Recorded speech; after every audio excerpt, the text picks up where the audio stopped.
Distance Nerding. Hey! See, that's why I have to turn my headset down.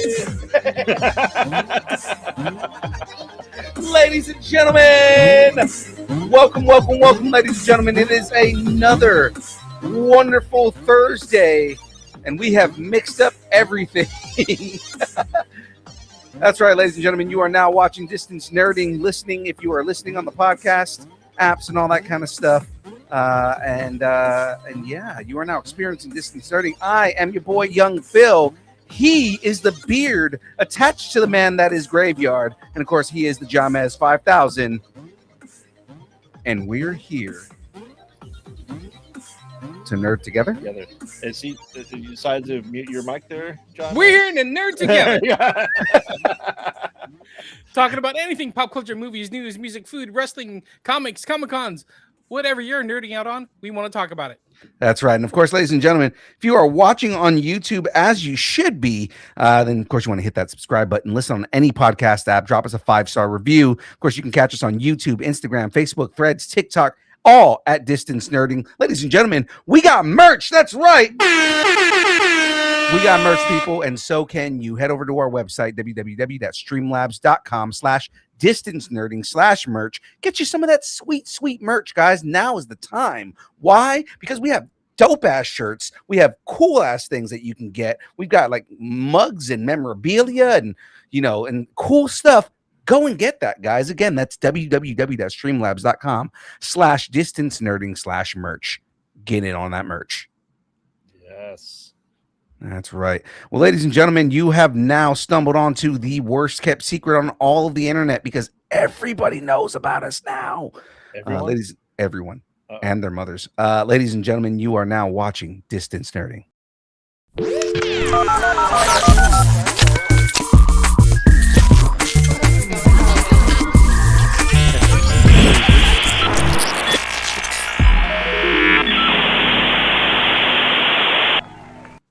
Yeah, messing with everybody's ears. Let's go. Well, let's get into this. Of course, let's talk about what we got on deck. Jahmez, tell them what we got going on here. I don't know what we got going on. We got a show produced with precision, powered by chaos, approved by the council, I guess. We are going galactic this week. That's right. But before we go galactic, Jahmez, tell the wonderful people out there about our first sponsor. Check out Colossus Girl Entertainment fan-focused Comic-Cons across the West Coast, including Beaver State Comic-Con, Metal Arc, Anna Medford, Tri-Cities Powerhouse, which is coming up next, Silver Age Comic-Con, and of course, Gem State Comic-Con. Comics, cosplay, vendors, artists, celebrity guests, and so much more. Visit ColossusGirlENT.com. Plan your next Comic-Con. That's right. All right, let's get into the first part of the news, ladies and gentlemen, because it is now time to talk about everything that's going on this week. Let's go down the Marvel rabbit hole. We're going to go talk with J. Jonah Jameson because, ladies and gentlemen, it is straight from J. Jonah. Insert transition music here. Because there's no transition music and Jahmez is not happy about it. My bad. Okay. It makes us wonder, man. Disney Plus has abruptly canceled Wonder Man, even after internal screenings reportedly earned rave reviews and the series had quietly secured a second season. Sources inside Marvel TV says that the decision stemmed from a strategic shift away from mid-budget character experiments, leaving the complete first season in limbo. This totally sucks. Yeah. I enjoyed Wonder Man. I thought it was a nice, fresh surprise. I don't know what's happening. This is the most baffling Marvel cancellation yet. What did you think of Wonder Man? Does it deserve a season 2? I thought Wonder Man was great. I thought Wonder Man was probably one of the best TV shows that they've done in a while. Here's the thing. The internal rumors right now, the Disney rumors, this is not even just Marvel, but like the rumors going around is that Disney brass is not happy with the performance of both Marvel and Star Wars TV shows, and they are canceling everything that is live action. They are going to focus on animation for that stuff. for the new feature on Disney Plus, and they are going back to anything live action is going into film. Yeah, I believe I also heard that like anything, there's no Star Wars or Marvel TV show in pre-production right now. Right. Right. It's the stuff that is already kind of in the can. So, Ahsoka season 2, anything like that. That stuff is still Vision Quest. Like that stuff is all going to come out still, but they are not planning on going into production for any TV shows. They also said that Iron Wars and Nova, originally both planned to be TV shows, are now going to be converted into films. Yeah. That's a definite shift, and I do see Disney doing that. I'm not sure if that's the right method to do this. I agree with that. I agree with that take. I think that it's not the right method to take. I think that they are not getting the returns that they think that they should be getting, and by returns, they're thinking. I think their thought process is they thought that was going to grow more viewership on the app, and it's not really growing. It's staying steady. And they don't like that. They would prefer that it grows because that means more money for them. Whereas if they convert everything to a film, which they already tried to experiment with The Mandalorian, if they convert everything to a film, then they can put it in theaters, and that guarantees more profit for them. Well, they also did that with Moana too. It was originally supposed to be a TV show. They combined it together to make one movie. Right. But I think I don't think we necessarily need season 2s of things. I really want the X-Men to be introduced in their own single 6-episode TV series, just to get people introduced to them, to have a further backstory before we go full X-Men ensemble team. Considering the news that we just got yesterday, so I mean, that's we're and we're going to talk a little bit about that. We have a couple stories that are talking about some of the stuff from that, but and I'm sure they're going to say a lot more at D23. What is it, in 2 weeks? I think so. Yeah, it's usually in August. Yeah. All right, let's keep going though, because we'll get to the X-Men in a minute. Yeah. Right. So, no educating, Mahershala Ali has officially exited Marvel Studios' Blade, ending a year-long development saga marked by rewrites, director changes, and shifting creative priorities. In a candid comment, Ali said Marvel didn't want to do it. That's it. Signaling a deeper breakdown between the Oscar winner's vision and the studio's evolving direction. Did Marvel just lose one of the most prestige cast wins, or was Blade never going to happen? Interesting.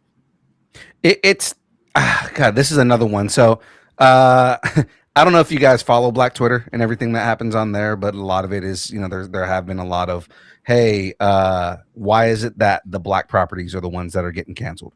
Now the pushback on that has been, there is a big focus on Black Panther. They made a big deal about, Black Panther is getting a push ahead of everything.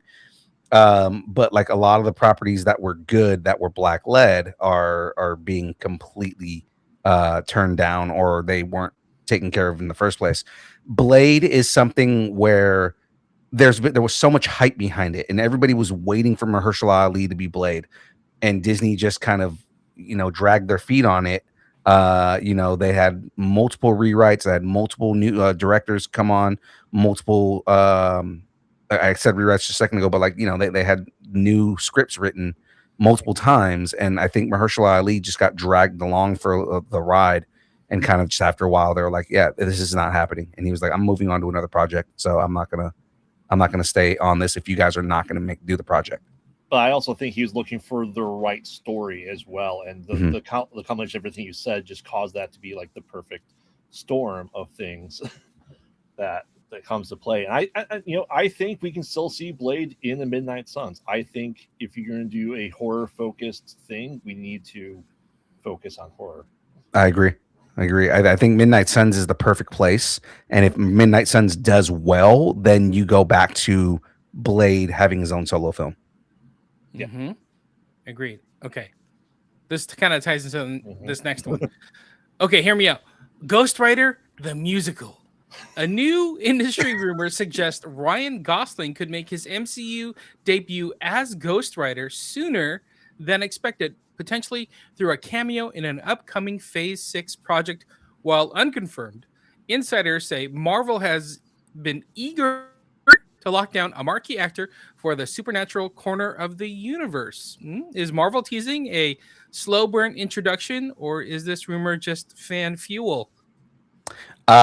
He's shown up in Secret Wars. It's happening. There's no reason why they would be announcing him right now. They could have just waited and said, okay, hey, we'll build up the hype for after this. He's going to be in Secret Wars for sure. He's going to be in Secret Wars. If you believe the leaked VFX, there is a Ghost Rider on Battle World. I haven't seen that yet. What? Yeah. There's a guy on a motorcycle with a flaming skull. You know, maybe it's Nova, maybe it's Ghost Rider. Who could say? It's 100% Nova. Nova has known to be driving around with a flaming skull. Of course. That is interesting. But, you know, kind of tying it into what we were just talking about with Blade, maybe if they get, you know, Ghost Rider in and it does well, like maybe that's a launching pad for Blade and the kind of horror corner of the Marvel universe. Right. Yeah. And then they have a big marquee name with Ryan Gosling and Mahershala Ali. Well, now not Mahershala Ali, but a big character to support that Midnight Suns team.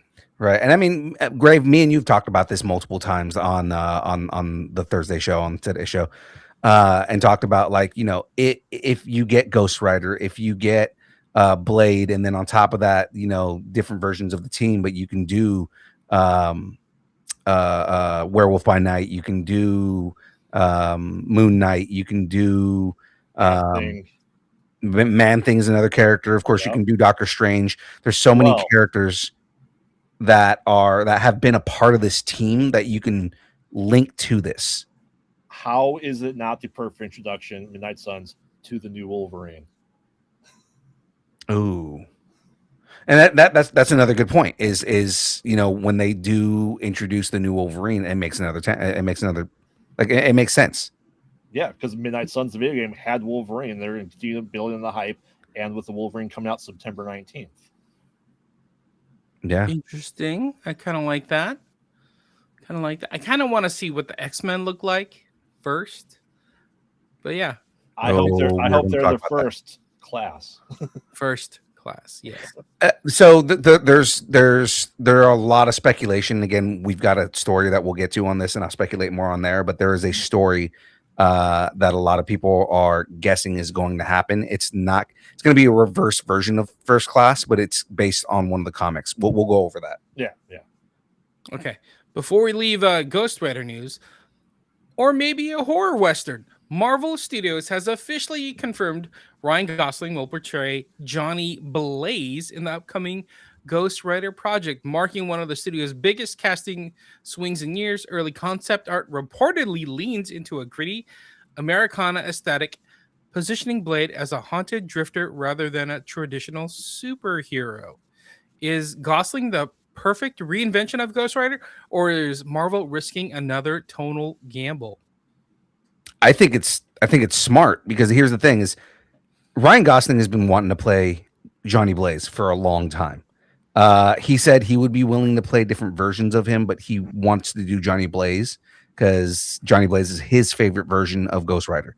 I think that, given that he is a comic fan, that he is somebody who understands the character, he's somebody who's wanted to play the character, I think it is a very smart way, because Ryan Gosling can play very good dramatic characters, which is what you need with Johnny Blaze. He's also got a lot of good comedy chops. He's also got a lot of good action chops.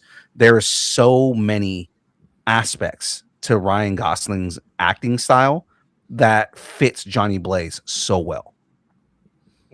Johnny Blaze is the motorcycle version, right? Yes. Yeah. Okay. It's the Nick Cage version. Yeah. And, you know, and they say the couple that's been in Ghost Riders together always ride together. Hey, what are you gonna do? There it is. That's right. There it is.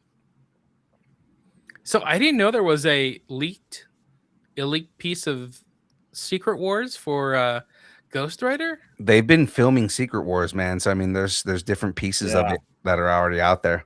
I just think one of, like, when we eventually see the culmination of all the incursions, cramp everything down, we will see Ghost Rider get crammed into Battle World. And I'd love to see Nick Cage to be the Ghost Rider before Ryan Gosling to pass it on to him. That would be a good like nod to his version of Ghost Rider. Mm-hmm. Interesting. All right, let's keep it going. Let's get to some X-Men news. You mean Professor Pennywise? Marvel's new search for its new Professor X has narrowed it to 2 finalists. Bill Skarsgård emerging as a leading contender. The reboot is said to be leaning toward a younger, more morally ambiguous interpretation of Charles Xavier, aligning with the studio's push for a fresh mutant identity. Is a younger, edgier Professor X the right move, or does Marvel risk losing the character's gravitas? I think Bill Skarsgård I think he's a good pick, and the reason I think is because, again, he's such a good character actor. He's so good at creating characters. I think you give him a character that's a little more grounded, but a little more kind of Xavier can be unhinged on the down low. I think he can play that character well. The other rumor that's on here that I know we don't have in the rundown, but the other character that is talked for this, the opposite of him, the talks are saying that Alexander Skarsgård, that his brother, is going to play Magneto. Oh, that would be pretty good. Yeah, and Alexander Skarsgård again would be a good pick for Magneto if they went that route. And you know they're going to have chemistry already. Yeah, Phil knows one of my 2 ultimate X-Men villains I want to see. And I think Skarsgård would be a fantastic Mr. Sinister. I think Bill Skarsgård would be a really good Mr. Sinister, but the running right now is that Adam Driver is going to be Mr. Sinister, which I'm not against him playing Nathaniel either. Like Nathaniel Essex needs to be somebody who you get that unhinged kind of like crazy genius out of him, right? And Adam Driver can play ready to blow his top really well. Yeah. I mean, it's if we especially start off with First Class or close to it, we have to have Sinister there from day one, eyeing Cyclops and Jean Grey. Right. And again, when we get to the next story, I've got another piece of news that I'm going to throw in there, and we'll talk about this too, because it just got announced yesterday. Mm-hmm. Cool. I think, just jumping back to the Skarsgård brothers doing this, I think that'd be fun. I think that'd be like very meta and very like ironic that the 2 of them are brothers yet facing against each other, that sort of thing. I think that would be really cool. But you also get that brother dynamic between Magneto and Xavier. Yes, exactly. Yeah, exactly. I like it. Mm-hmm. All right, more X-Men news. Diamonds, our mutant's best friend, Samara Weaving, has officially joined Marvel Studios' X-Men reboot as Emma Frost, signaling the franchise's commitment to building out the Hellfire Club mythology. Insiders describe Frost's role as a pivotal, with her arc reportedly spanning multiple films. I do like that. Is Emma Frost about to become the breakout face of the New Mutant era, or is Marvel stacking too many icons too fast? Thoughts? So, along with this news, again, so we hear about Samara Weaving playing Emma Frost. We already know. Should I drop a spoiler for Spider-Man? It's only been out a week. No, because I haven't seen it yet. Okay, then I will wait on this. But there's other casting on here. They just announced yesterday that Kit Connor is going to be playing Cyclops. Kit Connor. Well, do we know what he's from? Kit Connor. Let me see here. I thought the other guy running was Hoffman's son. No, yeah. So they officially announced yesterday that Kit Connor is going to be playing Cyclops. Yeah. And I'm pulling him up right now. It was dropped by Deadline. Kit Connor. Ready Player One, Rocket Man. Yeah. His Dark Materials. Okay, all right. Well, so he's been in a couple of different things. I think this is I think that's a good idea for not necessarily a bigger name for the New Mutants, because Marvel built up their heroes and their people to be big names. So go from the people you might not know and build them up to become the Marvel stars. Keep that formula going. Instead of just going, hey, who's the hottest person this week? Let's just get them to be so and so. Right. So I mean, like, here's the big thing: is we have a couple of characters, and there's a couple of names that are being floated for other characters, but a couple of characters that are members of the First Class. Samara Weaving is about 12 years older than the actors who are playing the characters that we're talking about here. And what they're saying is, so if you know Emma Frost's whole thing, like what caused her to go and be a part of the Hellfire Club, what turned her into a villain, temporarily a villain because she comes back. But I mean, what caused her to do that is she lost an entire team. She was a teacher at the at Xavier's school, and everyone died. She lost an entire team, and that forced her to kind of like have a break, and she ended up joining the Hellfire Club. What the rumors are is Emma Frost is going to be an earlier class from the X-Men characters that are going to be your mainstay X-Men characters, which means the First Class characters are not necessarily going to be the First Class, but they are going to stay true to the characters. They may be the first X-Men team with the name X-Men. Right. Before they're called something else. Right. Which would still kind of like, keep them in the realm of being the First Class for X-Men. They wouldn't be the First Class from Xavier's school, though, which is what those characters were supposed to be. Oh, first graduating class. Right. That don't die. First Class that doesn't die. Right. First non-dead team. Perfect. Yeah. But I mean, I was gonna say, but I mean, like that's kind of a cool thing. Just seeing that, they're kind of trying to build out an intricate team and history with all the characters and everything like that. And again, I think they said that the X-Men movie is supposed to come out in 2028 or something like that. Yeah. Yeah. So, and I'm sure they're gonna do a full cast announcement at D23. I'm 100% sure that's gonna happen. With the Hellfire Club, can the next Avengers level threat, the culmination movie, be Dark Phoenix as a two-parter? Well, Feige said he's trying to stay away from Dark Phoenix because it's been overdone already.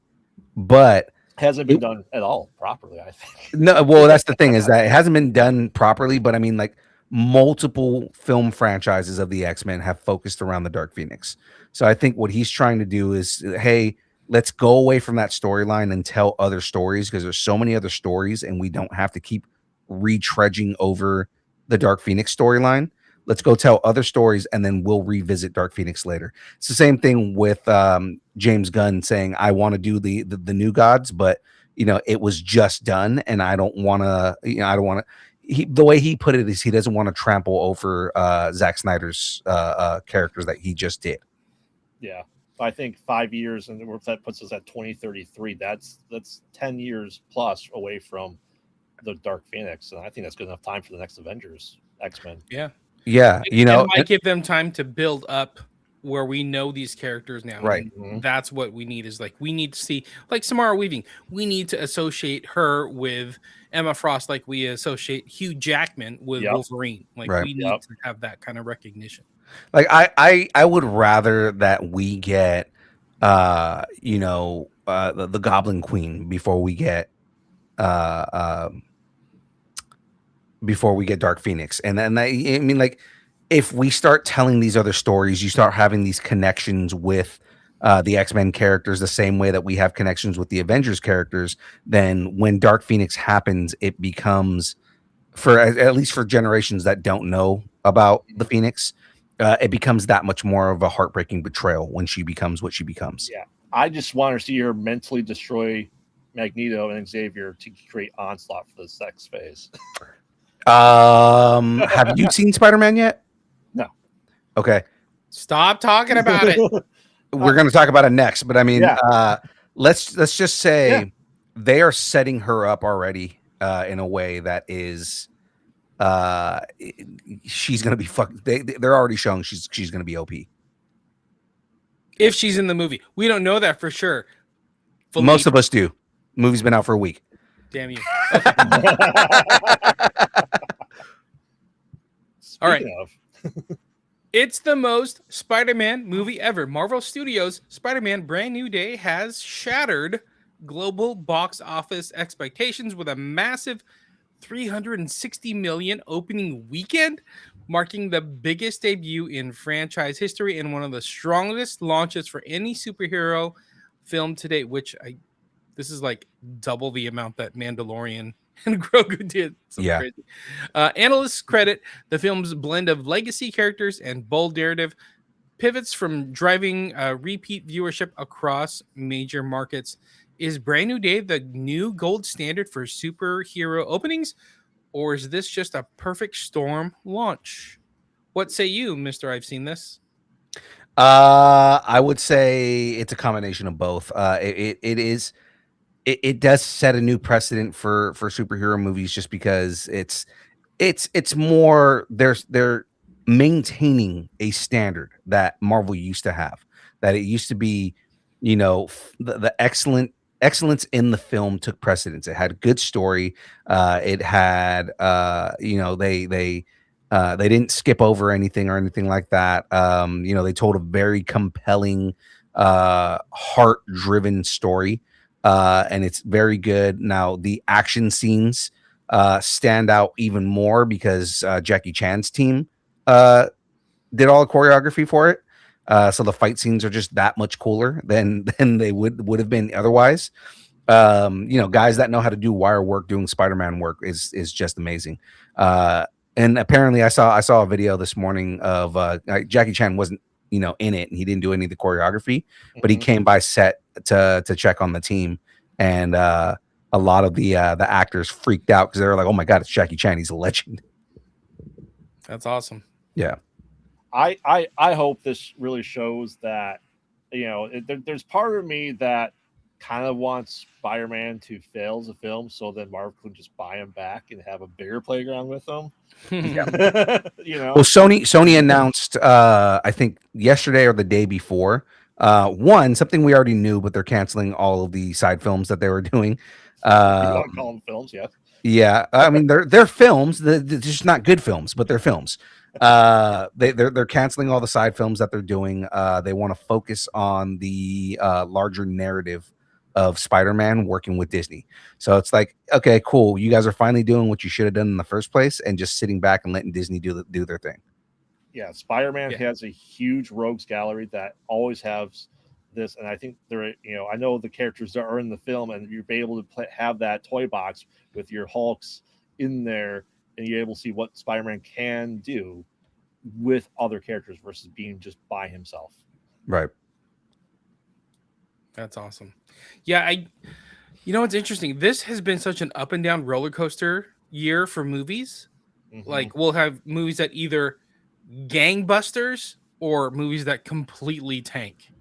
And there's barely an in between. It's either they do really well for what their budgets were, or they completely tank, and it's like you get the Supergirl backlash.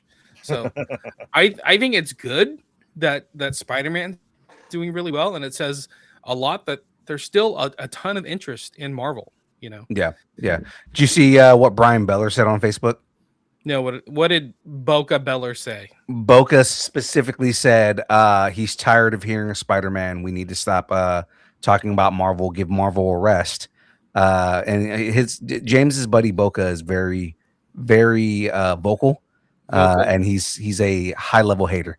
And he said that he's like, "Oh, you keep talking about Marvel, and I'm tired of Marvel. How come you didn't talk about Masters of the Universe?" And I was like, "I did multiple times. I'm actually kicking myself that I didn't do a review of Masters of the Universe, and I feel like it might be too late to do it now, but I kind of still want to do it because it's getting a resurgence on Amazon. So it's like, I kind of want to just do it and be like, hey, I'm going to do a review because it's good. Go for it. Do it. But, going back to Spider-Man, like $1 billion revenue for the most part already kind of says people are still into Spider-Man. Yeah. Projections are saying it might hit 2 billion by the end of the run. Yeah. Exactly. And Zach in the chat says, do we think Doomsday can beat Spider-Man at this point? You know, I know Doomsday is gonna do really, really well. I think But Secret Wars will do better. I think Spider-Man kind of blew it out of the water. Nobody expected this. And you also have to keep in mind Doomsday, yes, it's gonna be a big release. There's also the big Dune Part 3 release that's happening, which is eating up all the IMAX screens. But that's also why they're doing Infinity Vision, is because it's like, okay, well, if we can't do IMAX, then we're gonna do this new format. Right. I think with all the hype behind it, with all of the excitement behind it, Disney is full steam ahead on Doomsday and the marketing for this. The same way that they were. I mean, they didn't even market Spider-Man as much as they're marketing Doomsday, and Spider-Man did extremely well just because we all had the hype behind it. But right now they've got a lot of steam behind it. But when the second trailer comes out and they really start cooking, I swear people are going to go crazy on this. Plus the Infinity Vision thing is just a marketing strategy, because when you're like, hey, this movie's so good, we have to create our own format for it. It creates intrigue, and more people are going to be like, I want to go see this movie just because I want to see this hype that Disney's got behind it. Yeah, I agree. But will it do better? Honestly, I'm gonna say no. I'll see what you guys have to say. I'm gonna say Spider-Man does better than Doomsday. I think Secret Wars will do better than Doomsday. That's not the question we're asking. Well, I'm saying yes, Doomsday will not beat Spider-Man, but Secret Wars will. Okay. Right. Zach, I agree. Infinity Vision doesn't do anything to move the needle for me, but the thing is for your average fan out there, a lot of people it creates intrigue. It creates, hype where people are like, oh, well, they had to create a whole new thing for it, even though it's actually, if you really look at what the the requirements for Infinity Vision, it's actually less than IMAX. But I mean, they're still creating hype behind it as if it were something that is just massively crazy. Cool.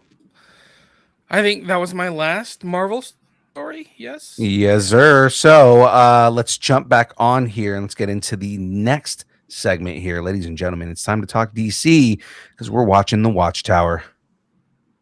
Still love the graphic on this. It's pretty cool.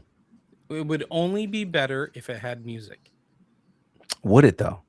Maybe. Probably. Maybe. Who can say? In will they or won't they news, after years of on again, off again development, DC Studios has officially scrapped this Booster Gold series, which is I'm pissed about that. That was once positioned as a comedic cornerstone of Chapter 1. Sources say the decisions came during a broader slate recalibration, with the studio prioritizing projects that directly reinforce the DCU's core mythologies. The character is still expected to appear elsewhere, but his solo outing is no longer moving forward. Okay, that doesn't piss me off as much, as long as we get some kind of Booster Gold. So does cutting Booster Gold streamline the DCU, or is DC losing one of its most unique voices?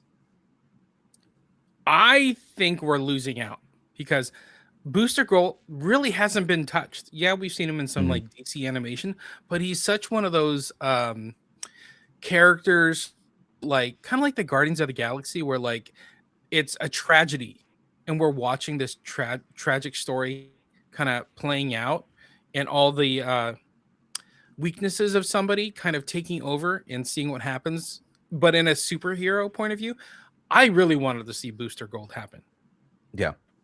So it sucks for me. I wanted to see it. What do you think, Griff? Well, ask me what DC properties I've seen of the new DCEU, but I can answer it with one hand and no fingers. But no, I think, I mean, from I know the character, it sounds like a great show, but I think they're going to see what Supergirl did, and they're seeing Marvel pull away from TV shows, and they're probably going, okay, anything that's not currently in production, we're probably going to also kill off. I don't know necessarily on that, just because James Gunn is trying to do a completely different vision, but what he's doing is he's looking at how films are playing out and where they're going and how it's like where they're moving narratively. And I think what he's doing is kind of like changing some things and moving things around in order to fit the narrative that he's doing. And I think just Booster Gold doesn't fit in that narrative anymore. I think that he's probably going to find a way to bring Booster Gold into it. I think that, again, you know, it was officially, we talked about this last week, but it's official that we're getting Blue Beetle in the next Superman movie. So, I mean, you know, that doesn't mean that we're not going to get Booster Gold. Because if we're getting Blue Beetle, again, we need Ted Kord, but like Ted Kord and Booster Gold have a massive relationship. We know Ted Kord is still around, and that's kind of like the next thing with Blue Beetle is for him to figure out what happened to Ted Kord. So, you know, I think Booster Gold is going to play a role in the universe the same way that Gunn likes to bring in a lot of extra characters in the background. And I think he'll do that. You know, he'll end up being a background character. I want to see what Kumail Nanjiani brings to Booster Gold. Yeah. I don't disagree with that, but I think they always have that else world, so they can always dabble in and let people do weird things into it. Yeah, I think we should just see what Elseworlds can do, and if they do well, bring it into the mainstream, if nothing else. Zach in the chat has a really good point. He said, I'm starting to doubt a bit that James Gunn has a narrative. Not saying that it's a bad thing, but he's treating the universe as a sandbox without an overarching plot. I think there is a story that he is trying to tell. You know, there are different seeds that he has planted and put in place. But I think what's going on is he's having to change kind of where that story is going, because it does seem like there are kind of like plot points that he has planted seeds for. You know what I mean? Yeah, but it's weird that projects keep getting announced but then canceled. So it's like, I see what Zach's saying is that, is there a vision? Is there a narrative if we keep getting chapters pulled out? You know what I mean? Right. Well, I mean, that's why I'm saying, like, I think at the beginning he was more like, oh yeah, these all sound like good things, and he kind of had like maybe like an end goal in place, and like, oh, these characters can play this role in this. But like as the movies have come out, and you know, especially now that there are films and projects coming out that he is not involved in, he's just the executive producer on. Lanterns being one, obviously Supergirl was one that wasn't his. As much as everybody's saying, oh, it's his entire vision. Yeah, it wasn't his movie though. Everybody's blaming it, everything on him, but it wasn't his film. I think that as these projects are coming out, he's kind of being more like, okay, well, we got to shift focus in these places, or Clayface. You know, it seems like everybody at Warner Brothers is like full hog behind Clayface. And I think that that's also another thing. It's like, okay, cool, we're going to tell this story. It seems like cool, but then, you know, it ends up being better than he thought it was going to be. And he's probably going like, okay, well, we need to play, like he needs to play a part in the overall narrative. Yeah. Do you think this kind of goes into like, if you compare everything like phase one of Marvel, where we didn't really know the movies that were coming out, we weren't privy behind the scenes. We don't know how movies were eventually even canceled in phases 1, 2, and 3 of the MCU. And I think when we have this layout and this game plan ahead of us, like Marvel's been doing now, we see so many things being canceled. We're just like, oh, we missed out, versus don't announce it until it's actually like in pre-production. No, and I agree with that. I think that they should stop, like, you know, announcing things before they actually have a script. You know, when they're just like, oh yeah, here's a concept doesn't work, so we're scrapping this, right? Like at this point, Checkmate has to happen because they've introduced Checkmate, and the story is so compelling. I want a Checkmate series. You know what I mean? Like, so it's you know, that's something where, because they've announced this, I want to see this. I want to see more with Salvation. You know what I mean? Like Salvation's run needs to happen, but that leads into New Gods as much as he doesn't want to do New Gods, because Salvation run, the storyline itself is directly tied into the New Gods. Yeah. It's we'll see, and you know, as chat pointed out too, and Zach said, we'll know more after Lanterns. Right. All right, so we spent a lot of time on this. Let's go ahead and move on. As much as I want to keep talking about it, but let's move on to the next story, because speaking of Lanterns, it's a 3-ring problem. The creative team behind Lanterns has revealed new details about how the series will tackle the long-standing mystery surrounding Space Sector 2814's unusual three-ring structure. Early story material suggests the show will blend grounded detective elements with cosmic lore, using the anomaly as a central narrative engine for Hal and John Stewart's investigation. The team emphasized that the explanation will be mythology defining for the DCU. So is Lantern shaping to be the DCU's big cosmic anchor, or is this mystery too ambitious for a first season? Oh, that's interesting. That's interesting. I'm just excited to see what Lanterns is going to give us. I think they've done a good job of like keeping the mystery alive and not giving too much of the storyline, but giving us the teases that keep us hooked into wanting to know what the show is about. Right. I think they're doing a great job with it. I can't wait to see what happens with this. Yeah, and I do want to know why there are 3 lanterns. You know, like if they have a good reason, okay, cool.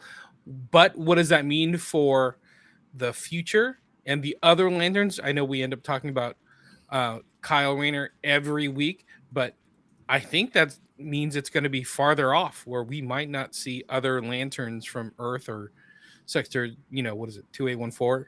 2014, yeah. So with that, I mean, I'm excited to see if it's new lore, if they're going to do something new with it. Because in the original lore, the reason that we have 3 lanterns, technically 4 if you bring in the original Green Lantern, but the reason that we have 3 space cops in one sector when usually there's only supposed to be 1 is because Hal is the original, John is the one who is taking over for Hal, and Guy Gardner is his backup. And originally, Guy Gardner was supposed to be the original Green Lantern. I think when the Ring was looking for him, he was in jail, and it given he was a cop, but I mean he was in jail. And it couldn't find him through the no, it found him, but it found that it found that he wasn't worthy. Like, how are you a cop and you're in jail? So because he was indisposed, Hal ended up becoming the Green Lantern of the sector, and Guy Gardner became the backup. And then there was something else that was happening with Guy Gardner when Hal went into space and became like a cosmic Green Lantern, and that's where John Stewart became the next Green Lantern, and Guy Gardner was still the backup, right? Yeah. So Guy Gardner's always been a backup Green Lantern because he's a fuck up. But I mean, like, there's a lot of that has to do with that. Kyle Rayner's. I think that's where we kind of pick up the story. Yeah. Sorry, I think that's where we kind of pick up the story is that transition of and I think they actually say it. He's like, I think Sinestro's like, why you're doing with John, right? He's like, yeah, he's my backup. He's like, is he really your backup? He's like, he's my replacement. So yeah. I think he knows it, but we'll find out why it's happening. What mythos do you think they're setting up? Do you think they're setting up just the mythos of Green Lanterns, or the mythos of, because of what in Superman that they talk about, there have been metahumans for a couple hundred years on Earth? Are they going to go into that aspect of it? Yeah. And it's crazy because like the Green Lanterns of the sector have been from different planets. So that's why like this is the first Earth Green Lantern, but it's not the first Green Lantern from the sector. Right. Yeah. Because Abin Sur was from the same sector, just not from Earth. That's right. That was the other factor in there. Frey in the chat. Thank you for correcting me. Saying that it was also because Hal was closer to Abin Sur when Abin Sur passed away. So distance makes a it's like Green's like, he's down the street. This guy's a little bit closer. Yeah. Distance makes the Ring grow fonder. Yeah. But yeah, so that is what I've got for DC news. That's pretty much it here. Nice. All right, let's go ahead and jump into this next sponsor. Ladies and gentlemen, this show and everything that we do here is brought to you by the good folks over at Dubby. That's right. W is a brand of energy drinks created to help focus concentration reaction time with no jitters or crash. W contains no maltodextrin, no sugars, no fillers, no artificial colors or dyes. Find out more about W at www.w.gg. Use the code NERDING10 and get 10% off your order. Easy Money saying forgot the show was today. That's fine, man. No worries. So yes, get you some of that W goodness, ladies and gentlemen. So let's go ahead and move on to our next segment. It's time to get into the downloads, time to get into the news, and starting off all that news. We're going to talk about the one shots. Insert music here. Dun, dun, dun, dun, dun, dun. Done. All right, Grave, you want to do this one? Of course, I want to do this one. That's for sure. Studio Showdown with 2 Nightmare on Elm Street remakes in development. Is Hollywood big enough with 2 Freddys? A surprising rights-driven tug of war has resulted in 2 separate Nightmare on Elm Street remakes entering development in competing studios, each aiming to redefine Freddy Krueger for a modern audience. How can this happen? Who has the rights to this? Isn't New it Line Cinema? New Line Cinema owns the rights to Freddy Krueger. But how can 2 different things be? Or are they just like, all right, well, we'll give you both rights. Go write the scripts or whatever you're gonna do, and whichever one we like better, that's the one we do. That's more than likely what's happening. That's more than likely what's Yes. happening is they're giving it to different writers and directors and saying, hey, do a script treatment. Tell me what you give me your idea of what a rebooted Freddy Krueger could be, and we'll go with whoever has the better story. I don't know why they didn't knock on my door. I already have the story lined up. Nice. You should go to New Line and pitch it, dude. Give us a tease. The tease? Sleep paralysis is Freddy Krueger. And that's why we have a rise of sleep paralysis and sleep apnea across the world. It's him trying to come back. Ooh. That's why I snore is because of Freddy Krueger. Yeah. Makes sense. If we killed Freddy, we would make our wives happier.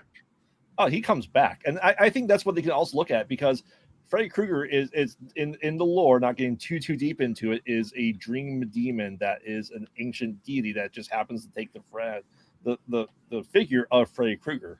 It's not any different than a Cenobite or Pinhead, as anything can be a Cenobite or a Pinhead. Mm-hmm. It's just a person. So it doesn't have to be Freddy Krueger, as long as you don't do what they tease at the end of Freddy's Dead with is going to be his daughter at this point in time. Spoiler alert. From a movie that's 37 years old. Yes. All right. Okay. How do you guys feel? What do you think?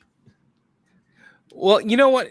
I do like how some of these nostalgia pieces are coming back, but there's like really good interpretations of them, and just like how, like the way the He-Man Masters of the Universe for Netflix show came out, it was like what we know. It was nostalgia based, but it leveled up.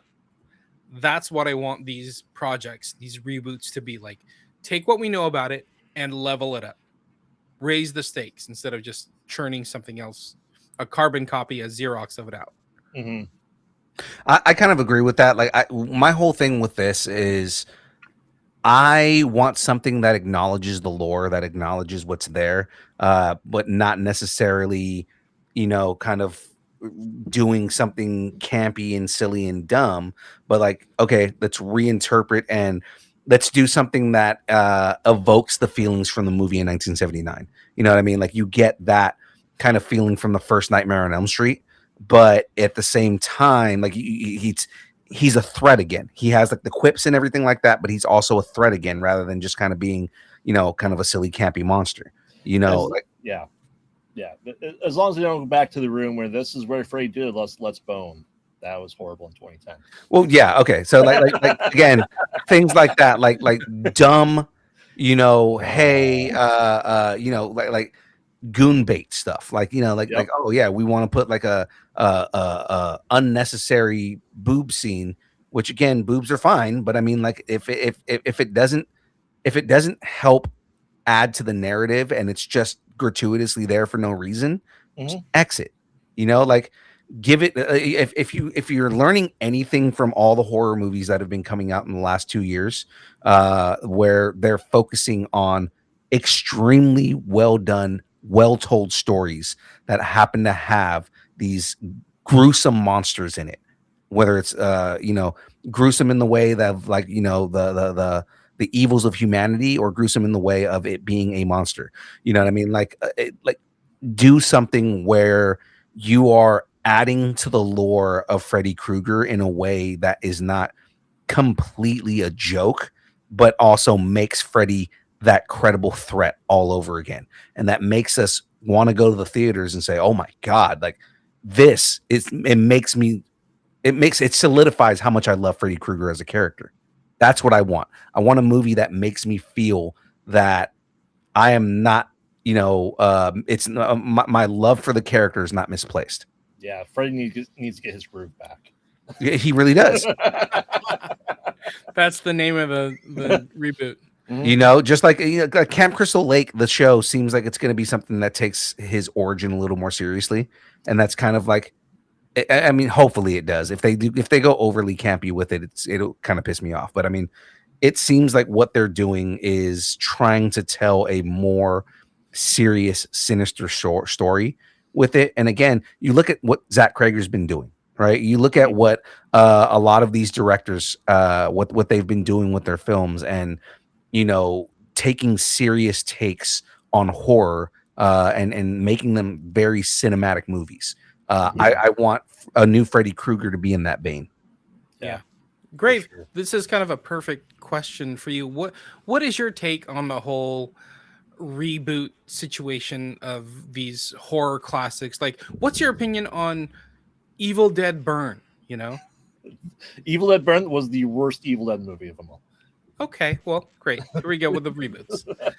It's not a reboot. It is a new entry in the existing property, because there's 3 books in Army of Darkness, and Sam Raimi has a book, Eddie Alvarez has a book, and Lee Cronin has his book that's also shared with this other guy. But I think if done well, we need to do it, because slashers really died in the early 90s. Mm-hmm. And I think the popularity of like things like Terrifier are bringing them back, hopefully to the right place.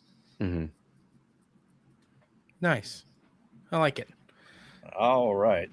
But, she's bringing As If back. Paramount Plus has officially greenlit a limited sequel series to Clearless, with Alicia Silverstone returning, marking her first time leading the franchise since the 1995 film. That's interesting.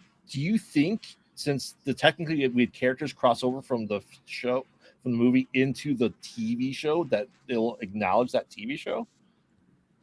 Ooh, good question. The Clueless verse. Yeah. Are you talking about the crappy TV show in the late 90s that they did? Yes, but that everyone came back for it except Alicia. Yeah. Yeah. I'm sure they will. I'm sure they'll because what it seems like is, if this is something that's adding, if Alicia Silverstone is coming back and they're adding into this world, I would want Alicia Silverstone having to deal with her kids being the same rich, bratty, Beverly Hills attitude kids that she had.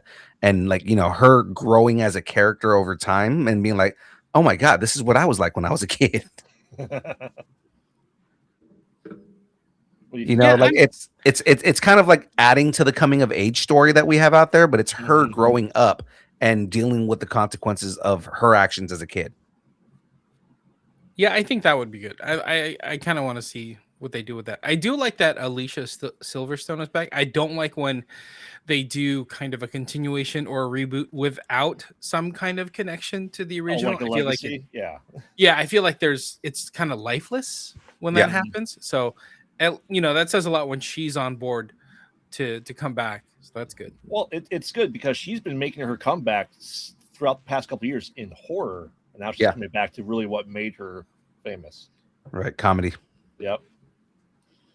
All right. Well, is this hat going to be 2 sizes too small? Amazon's producing a new animated Mad Hatter movie with the Grinch co-director Scott Mosier attached to helm the project. Ooh. So Okay. do you think that these animated versions do well? Do you think that the Cat in the Hat cartoon was better, or the Grinch version was better than the live action? I don't think so. I think they do well. I think they do well with the generation that they're targeting. A lot of these kids, like James's kids are the target audience for stuff like this. And his James kids is too, though. James has 3. Oh yeah. James is because if he likes it, his kids will like it. That's usually most of the time in there. But I mean, like it's. I've heard a lot of people who talk about how much they actually enjoyed the Grinch, the new Grinch movie. I actually still haven't seen it, and it's because I'm not the target audience for that. I'm kind of like, oh, we have to do another one, like, and it's like, okay, well, it's Illumination. The only reason I do want to watch it is because Illumination did it, and Illumination films are usually pretty good.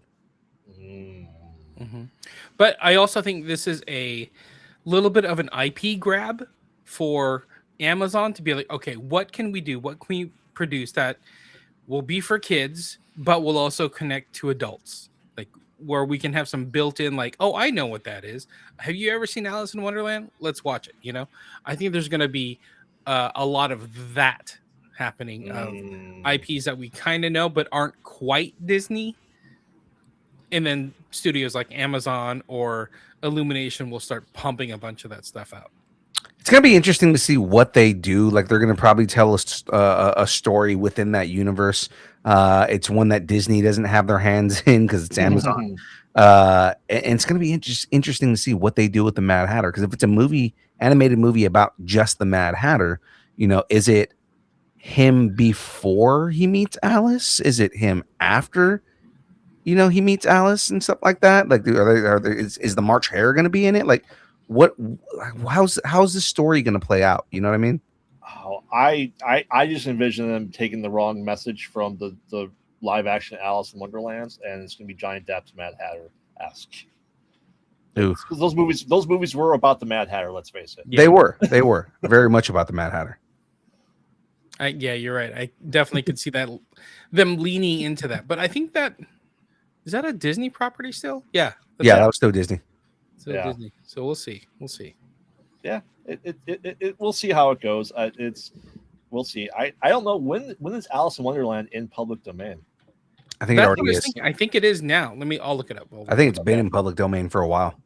I'm just saying we didn't have Alice in Wonderland in the Winnie the Pooh universe yet, so I didn't. No, but the video game, I think when they did that, Alice, I think that's when it was in public domain. 2013. Yeah. Okay.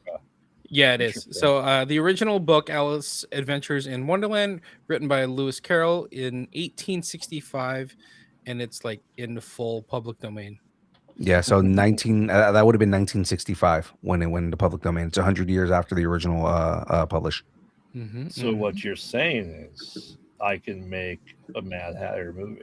You could easily. You can make Mad Hatter just like some crazy villain. What you got to do is if you know the story of why the Mad Hatter is mad, it's because hat makers back then, in order to shape their hats, would put mercury in the hats, and that caused a lot of it was a common trope that hatters were crazy because they had so much mercury floating around their head. So easily you can make a horror film about a dude that is just has mercury poisoning and is just murdering people because he's nuts. It'd be Mercury's in retrograde. There you go.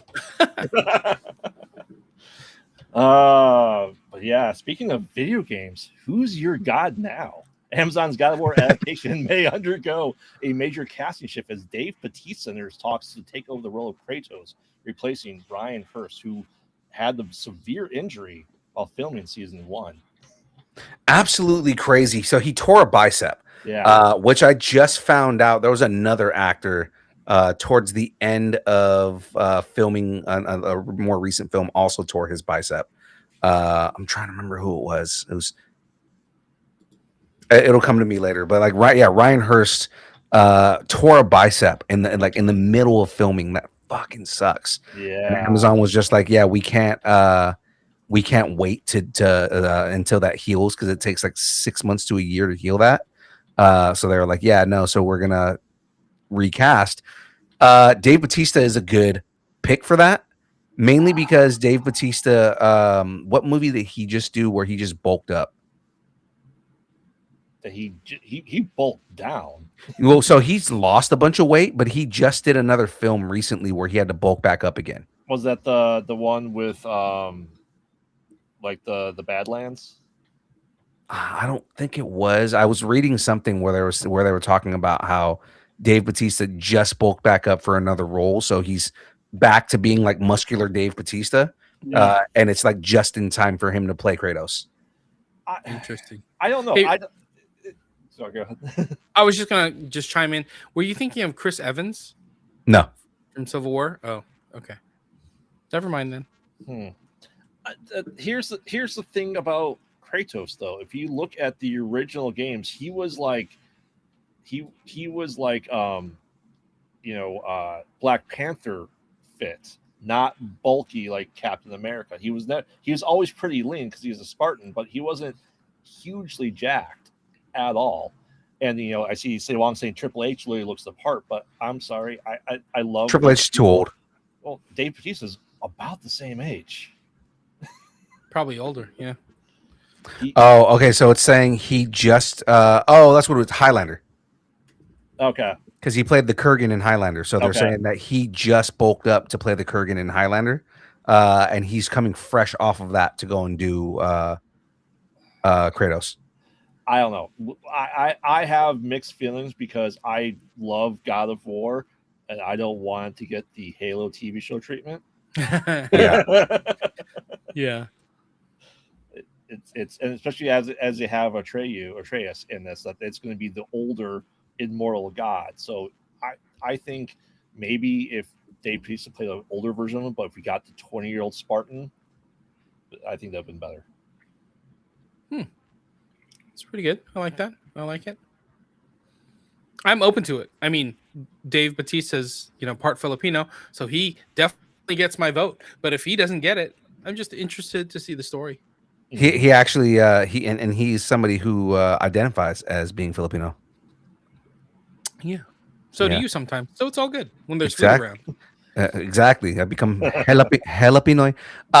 No, James, you were right. It was Chris Evans. Chris Evans tore. Told you. That's what you were thinking. He tore his bicep at the end of filming for more recently. He tore his bicep. It wasn't him. It was the Invincible actor. What's his name? Oh, J.K. Simmons. No, the dude who plays Invincible. Yeah, Steve Yeun. Steve Yeun just at the end of the last movie he did, he just tore his bicep. I was about to say, like, that's pretty method acting if you tore it for voiceover work in a cartoon. No. He just did something live action. And he said, like, at the end of filming, he tore his bicep. Got it. Okay. Got it. Well, I think they were only like 4 episodes in to the show, and I think they said they were gonna just redo all those episodes. So yeah, it is what it is. Which means somewhere out there we're going to be able to see Ryan Hurst as Kratos if we can ever get our hands on that footage. Oh man, he's become the Eric Stoltz of the franchise. God, he will. He will. He will. All right, let's go ahead and move on. In Shut Up and Take My Money news, the creators of Avatar: The Last Airbender have teased a new secret TV series already deep into production, expanding the franchise beyond previously announced projects. Again, like what I said last week, this is like the year of Avatar. Shut up and take my money. They put out 3 big projects. They got another one in the works that's deep into production. I think that's pretty cool that they're expanding the Avatar universe world, and they're all in on it. So, James, have you watched it yet? No, I haven't. Avatar Aang, you haven't watched it yet? No. Graveyard, have you watched Avatar Aang? I only support one Avatar, and that's by M. Night Shyamalan Ding Dong. Okay, you support the bad one. Okay. So I've been saying this since the movie came out. because I watched it like the next night after it came out. I am royally pissed off at Paramount for not putting that in theaters because that movie deserves to be in theaters. They put it in So theaters okay, in 2 theaters that nobody can fucking go to. Okay, just for like 5 days. For like 5 days because they want to be able to say enter it in for an Oscar for best animated film. You can rent out a theater and put your own movie on. You can go ahead and put it on. True, It's it's true. I can literally go to a theater right now and have them put it on. But I mean, like, okay, so Avatar: Aang, The Last Airbender, the movie itself was really fucking good. Deserved the big screen treatment. It would have killed in theaters. Now, given how good that is, what does excite me is that they've already been in production for a TV show because I think they already knew this movie is really good. People are going to want more of Aang as an adult because I 100% want more of Aang as an adult. He's, he went from this happy-go-lucky, kid to being, saving the world and getting more serious and having so much character growth through those seasons of Avatar: The Last Airbender, to now you're getting a fully realized Avatar Aang in this movie. And like, it's seamless. Like it's crazy how one of the things I noticed, because I tried to pay attention to this, one of the things I noticed is how balanced he was in the bending that he did. So like, when he was a kid, he used a lot of air bending because he was an airbender. But like, if you watch how he's grown, he uses every element in ways where like, it makes the most sense for what he's doing at the time. And like, he almost barely ever uses airbending. It's crazy. Just how good and how like amazing the action scenes are in this film.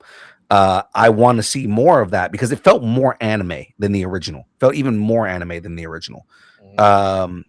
And I was like, I hope they do something with this. So knowing that they've actually already been developing a TV show for it, probably already like animating it, it gets me excited to see what they're going to do with it next. Yeah, I like it. I wonder how they're going to set up the timeline because we have Aang, not Ong from M. Night Shyamalan, not Ong, but Aang from the cartoons. And then we have the Netflix series, which is kind of the reimagining. We have Korra, but then we're going to have this Seven Havens, which is like future. I wonder what they're going to do more with this whole Avatar universe timeline thing. Because we're like in so many different times and eras. I hope it's more Aang though. I do like Aang, not Ong. I would love to see with Seven Havens. I'd love to see Aang as an avatar in the Avatar state, and kind of like wisdom, like imbuing wisdom to the new Avatar. Also just to see kind of as much, again, everybody hates on Korra, but like seeing what Korra looks like as an adult. Yeah, I agree. I like it. That's good. Okay, let's move on to some Disney news.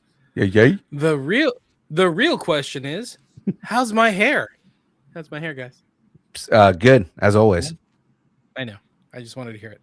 New set photos from Disney's live-action Tangled offers the first glimpse of Rapunzel and Flynn Rider, showcasing the film's grounded fairy tale aesthetic.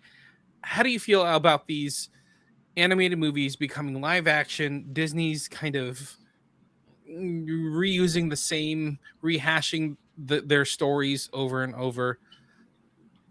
I think Disney needs to fall back a little bit, man. As far as like these live-action films.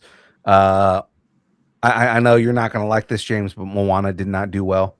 And a lot of their live action remakes are kind of, they feel like cash grabs more than they feel like, genuine creativity. The only exception to that rule would be Lilo and Stitch, because they did change some of the story, and they did do it in a way that felt more just as fun, if not more fun, than the original. So I think they understood that there are things you can do in animation that make more sense in animation, and they were like, we're going live action, we need to change a couple of things, and they found that groove with specifically with Lilo and Stitch with ways to make Stitch just as fun as the original, while still changing the way his character is portrayed. Grave, how do you feel about a live action Tangled? This is, I think, with Disney going into the 3D animation versus the 2D, essentially for Tangled being the first one. My wife personally loves Tangled. My kids love Tangled. I think Moana was way too close to the original to of it being having nostalgia, because it was less than a decade, and we're reaching back a little bit more in time to it. But I think they should just stick to their older stuff to remake it for the new generation, because like Cinderella was only 57 minutes as original animated, and they also they did Snow White, but it's live action. I think now's the time to do it, because hair aesthetics and CGI has come a long way. It's supposed to looking like the fire from the first Shrek, if we had it 20 years ago. I think it is a cash grab. I think they should focus on new and more original stories instead of remakes. I keep saying that, so yeah, I agree with you on that. So my take is, I love these stories, and I do enjoy some of the live action. I do get Moana didn't do well in the box office, but yeah, like what you're saying, Lilo and Stitch did well. That was awesome. I really enjoyed Maleficent and the story that they told from a different point of view. I like that kind of stuff, so I'm okay with it becoming live action. I do love that the actors for this new live action Tangled movie, so I'm kind of in. I kind of want to see it. I love Tangled as well. I am a little sad that we don't get to see Mandy Moore and Zachary Levi back in those roles, because they've been the only ones to play those roles in all the different pieces that Tangled's done. To include in Frozen. Exactly. Again, with all this, Maleficent, I felt was different because they were telling a different version of the story, and they were telling something new, and they were ambitious in what they were doing. Whereas a lot of these other stories, they're just telling one-to-one stories, or they're just telling, hey, let's retell the same exact story, but live action.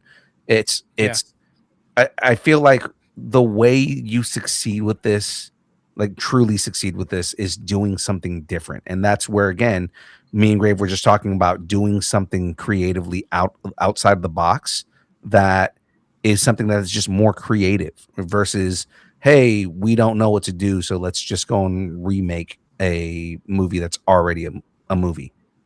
Yeah, exactly. What on the flip side of that, Disney listened, and then they made a new animated movie called Elio, and you guys both went out and saw it. How did it do? It did terribly. Because you didn't go. But that was also. It. But that was also Pixar. New. That was also Pixar. It wasn't Pixar. That was Disney. No, it was Pixar.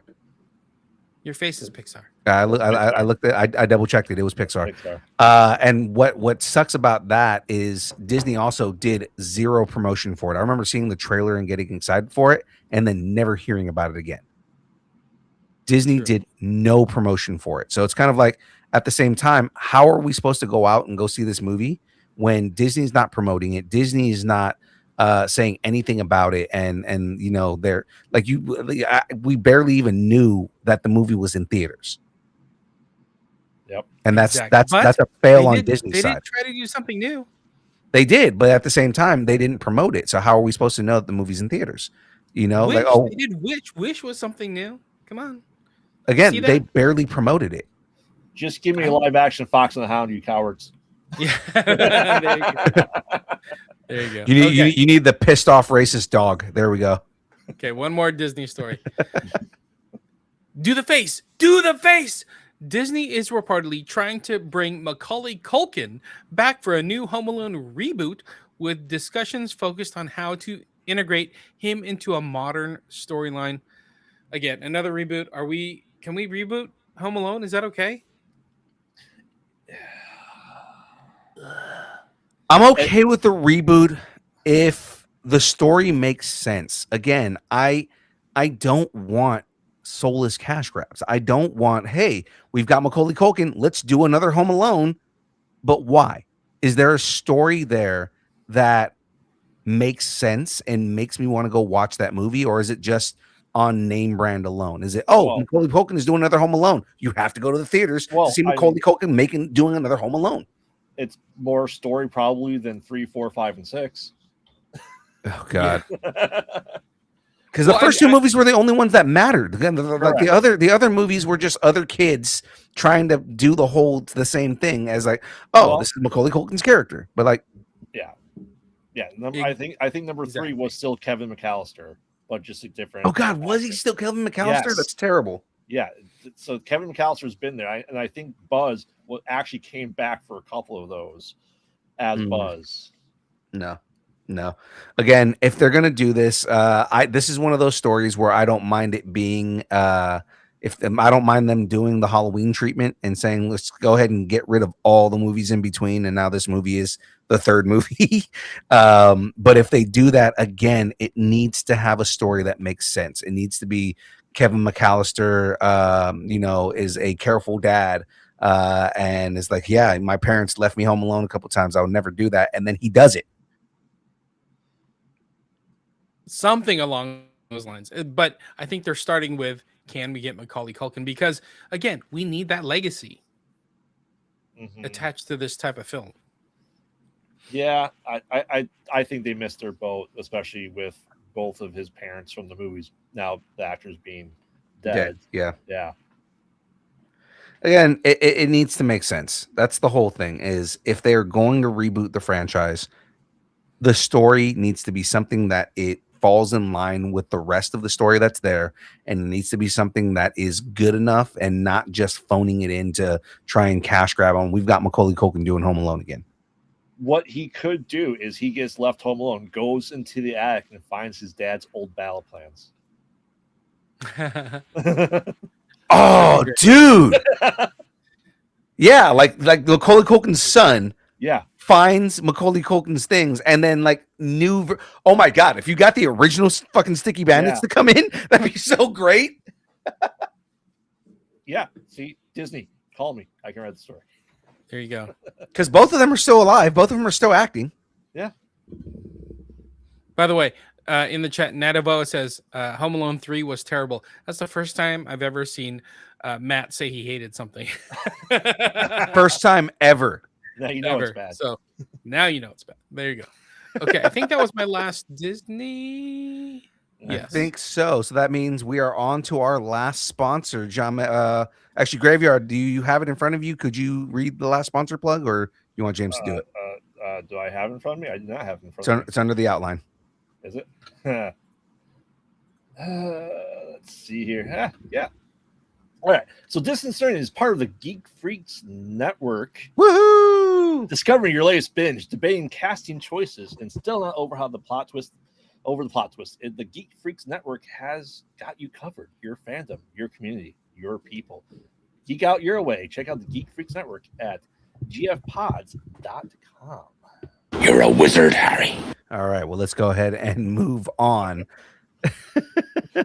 Let's get into the last two headlines here.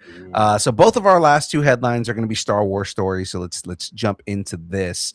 Let me make sure I've got the screen here right. Boom. All right. Boom. Yeah, I just had to get everything right. The Jedi were merely sleeping. Lucasfilm dropped the first trailer for Visions Presents The Ninth Jedi, and it's already signaling a major tonal shift for the anthology brand. The footage leans into a post-order era where the Jedi legacy is fractured, with the story centered on a young lightsaber smith tasked with reigniting the mythos. The trailer showcases new saber designs, a mysterious council of Force sensitives, and a visual style that blends classic samurai framing with high fantasy cosmic energy. This isn't just another Visions short. It's positioned as a flagship expansion, hinting at the future where Jedi storytelling can exist outside the Skywalker timeline while still feeling unmistakably Star Wars. If a whole new era of Jedi is about to ignite, should we start practicing our dramatic lightsaber ignition poses now, or should we do that later? I do that. I do my lightsaber poses in the secret of my own room by myself. I do it naked in the shower. Yeah. My saber's also not charged, so You're dead. You're dead. Sorry. I know, Yeah. right? It's actually a pretty cool hilt, though. The Yeah. worst Jedi ever. Star Wars needs to do something different, as you said, get out of the Skywalker saga, hands down. There's so many stories. You've heard me complain about it a lot. Salem tells me to shut up about the expanded universe year. It's never going to happen. Like just take some pieces, bring them back in. There's so many other good stories to tell. No, I agree. I feel like with this, again, this is kind of a new era for Star Wars to kind of like play with. I also feel like this is the perfect story to pull from Visions. Ninth Jedi was very fun as far as the storyline goes, so them expanding on that and doing something that is, post Jedi Order, but also bringing in new elements into Star Wars. I feel like it's something that is like sorely needed. And given that Star Wars in itself was inspired by Kurosawa, if you have Japanese visionaries that are bringing kind of like that Kurosawa vision back into Star Wars, I think there's nothing but good that can come from this. I agree. I think Visions really broke the mold for Star Wars, like in a good way. Like, hey, we don't have to stick to this Skywalker saga, or we don't have to link to the extended universe, and we can do something new and fresh and be crazy and different. And if it works because people will love Star Wars as long as the stories are good. So like this, the Ninth Jedi, the Ronin one, like the very first piece that they put out on Visions, amazing. Let them play, let them cook with all these different inspirations of how people interpret Star Wars and being a Jedi or using the Force. I'm all for it. I agree. I love it. And charge your lightsabers, everybody. That's what you're learning. Stay safe. Charge your saber. All right. Well, let's go ahead and move on to the last story that we have set up for the night here. Sorry, I've got like 12 pages I've got to go through to do anything on this. All right. Are we talking Commando Jedi? Because I think we're talking Commando Jedi. I think we're doing some Commando Jedi stuff here. Eugene in the chat right now. Is your Commando Jedi? That's right. Lucasfilm has confirmed new story details about Rey's upcoming film, including her controversial blueprint for rebuilding the Jedi Order. Instead of restoring the old hierarchy, Rey's approach focuses on individualized training, non-traditional Force users, and a structure that rejects the rigid dogma that defined the prequel era Jedi. The reveal emphasizes that Rey's order will be smaller, more adaptive, and less centralized, with the Force treated as a spectrum rather than a binary. It's a philosophical pivot that positions Rey not as the next Grand Master, but as the architect of a new Jedi identity, one that could reshape the franchise's future storytelling for decades. Rey's rebuilding the Jedi. What's the first note she should write? New rules or fewer dramatic prophecies? First rule, it's okay to have family. That's weird. It's okay to date. How about that? First rule about Jedis, you don't talk about Jedi. I hope they actually do a story about why they had to steal children away, and like traffic these Force users. It's a little weird, but whatever. I mean, you're recruited involuntarily into the Galactic Police. Yeah, exactly. Though, okay, so again, this is a book. I do like their sprinkling stories in between what we know of the movies, which will make you appreciate the movies more. But also, I don't plan on reading this book. They should have found ways to put stuff like this into the movies, because this would be interesting. Right. Visually, not just read as a book. Yeah. Man, it's interesting. I'd like to see. Phil knows this too. If she's going to be rebuilding the Jedi Order, I'm going to pull it back from the last storyline. Is I want the Sith planet to be found. I don't want the big bad to come from her pupils, and that we have Kylo Ren all over again. I want an external force outside the known region to come in and be the antagonist of it.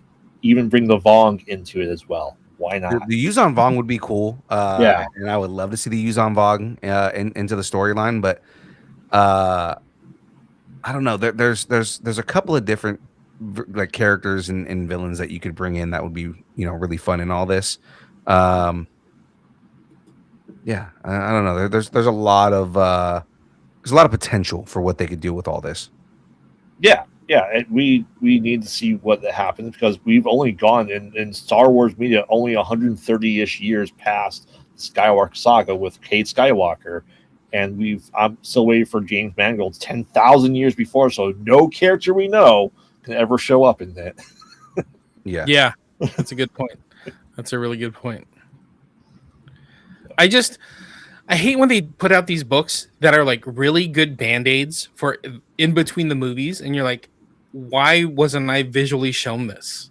It frustrates me so much when we get stuff like this. Well, because you have to create Thrawn in the 90s, get it retconned, and then recreate it again 30 years later. I guess. Grand Admiral Thrawn coming back as a different character. All right, was that our last story? That was our last story. We did it. We did the thing. We did it, guys. We did it. Yay, everybody clap your hands.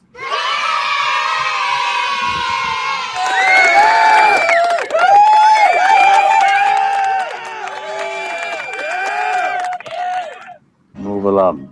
Okay. Hold on.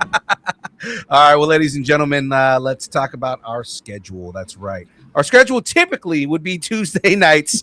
We do distance starting from 6:30 to 8:30. Now, of course, we had to move it. I had surgery on Thursday. It's okay, guys. I can see. My vision is okay now. You can see colors? I can see funny colors. You're fine. We're all fine. That's right. How are you? Now, Thursdays typically would be the build. And the build is from 6 to 8 o'clock. Again, we did not have a guest this week, so we went and did move the show to today. And you guys are getting a preview of what we do every Tuesday. Fridays, the buzzer from 6:30 to 8:30. Typically, this is our game show. Graveyard, do you know if we got anything that we're planning this week? I'm going to be filming, so I don't know what you guys are doing. But okay. But next week, Japanese Summer Edition. Japanese Summer Edition. So be ready for that. Now, guys, next week on the build, our guest is going to be, I have written down, Matt Hodson, who is the writer of the new Biker Mice from Mars comic series. So that's going to be a fun interview. Both me and Grave will be here next week, and we will be talking with Matt Hodson about the Biker Mice from Mars series, as well. I believe he's got, he's also writing the new Cowboys of Moo Mesa. Nice. Yeah, so that's going to be fun. We'll be talking about that, having that conversation because comic books rule, and we'll be talking about that. So with that being said, Graveyard, you're the only one here with any lingering pluggables, sir. Go ahead and give us all of your plugs. Yes, I am Graveyard Coast, the mostly pod at night, mostly podcast. They mostly pod at night. Mostly. New episode dropped an hour ago. It should have posted. I believe it did. And fun enough, as we talked about Nightmare on Elm Street, we're doing Nightmare on Elm Street for the next 3 episodes. No way. Okay. I kind of was waiting for this because you guys just recently did all the Friday the 13th. So it's like, when are they going to do Nightmare on Elm Street? And here we are. Perfect. Yes. Because I let Salem pick everything for his birthday month. So for my birthday month, he's like, we're doing Nightmare on Elm Street. I'm like, let's do it. Nice. Awesome. I just got caught back up on your guys' episodes. So yeah, we have that going on. And next week or the week after, I think I'm doing 4 interviews on Conversations in the Void. 4 next week? Holy shit. Yeah, I'm doing 2 in a day. That's crazy. I don't know how that happened, but that's what we're doing. It's going gangbusters. We're booking out almost the rest of the year at this point in time, so we're excited. And we are, of course, with all my free time, starting another show.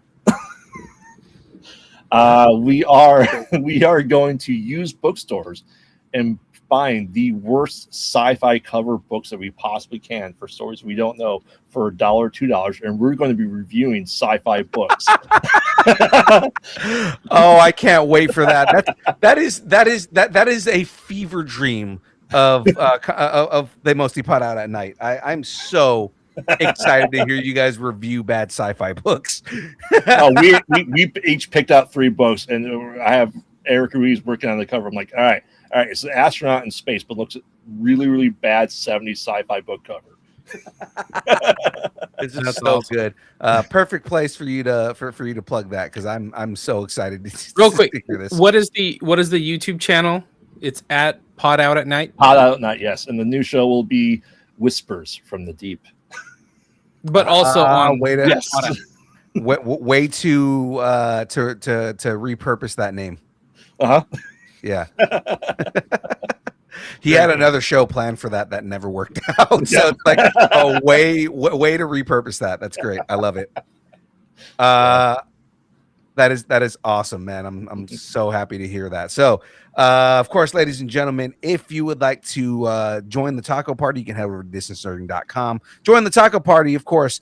Connect with us on all the social media places if it exists. We are there at Distance Nerding. Or, of course, if you want to send us an email, you can shoot us an email at distancenerding@aol.com, and we will read that live on air. So, with that being said, Brucey boy, time to go to bed. Go to sleep, Bruce. Go to sleep, Bruce.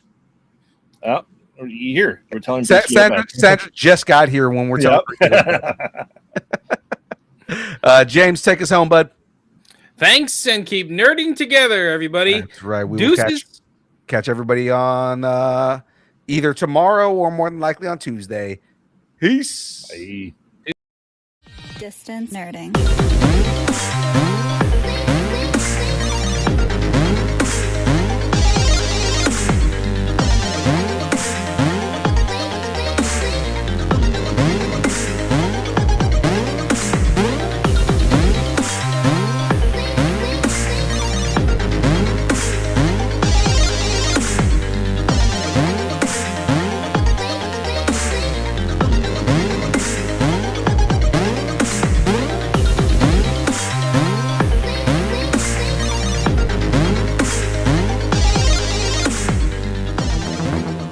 Thank you.